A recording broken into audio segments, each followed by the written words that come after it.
Floral அரேஞ்ச்மெண்ட்ஸ்க்குள்ளேயே அது வந்து sir வந்து மதர் இது இவங்க அரபிந்தோவுக்கு அவர் மரியாதை பண்ணணுங்கிறதுக்காக அந்த ஃப்ளோரல் அரேஞ்ச்மெண்ட் பண்ணிகிட்டு இருந்தோம். நாங்கள் ரெகுலராக பண்ணுவோம்.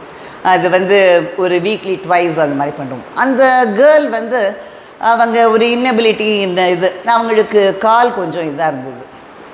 அப்போ அவங்க லேட்டாகவே தான் வருவாங்க. நம்ம சில நேரம் வெளியில் போக வேண்டியிருக்கும், ஆள் இல்லாமல் இருக்கிறப்போ நம்ம வந்து அவங்களுக்காக வெயிட் பண்ண வேண்டியிருக்கும் சம்டைம்ஸ். அப்போ எனக்கு கோபம் ரொம்ப ஒரு என்னம்மா நீ ரொம்ப லேட் பண்ணுறியே அப்படின்னு சொல்லிட்டு நான் சத்தம் போடுறதுக்கு ரொம்ப இதாக இருக்கும். பட் அந்த பொண்ணுக்கு நான் தான் அவளுக்கு ஒரு ஹெல்ப்பாக இருக்கும். நம்ம செய்கிற இந்த இது வந்து அவளுக்கும் ஒரு சர்வீஸ், மதருக்கு அந்த அரபிந்தோ மதருக்கு செய்கிற ஒரு சர்வீஸாக இருக்கும், நம்மளும் அவளுக்கு ஹெல்ப் பண்ண மாதிரி இருக்கும் அப்படிங்கிற ஒரு 2 பாயிண்ட்டை வச்சு தான் நான் அவளுக்கு அந்த இதை கொடுத்தேன். அப்போ அது லேட்டாகவே வந்துட்டுருப்பா. ஒவ்வொரு தடவையும் ஏதோ some excuses she used to tell. எனக்கு நான் ரொம்ப கண்ட்ரோலாக இருப்பேன். எனக்கு என்ன கண்ட்ரோல்னா கோபம் பயங்கரமாக இருக்கும். ஆனால் அந்த வேர்ட்ஸ் நம்ம யூஸ் பண்ண நான் இதுக்கும் 1 to 1 தான் இருக்கும். சம்டைம்ஸ் ஒரு 2-3 பேர் இருப்பாங்க, நம்ம வீட்டுக்குள்ளே தானே இருப்பாங்க.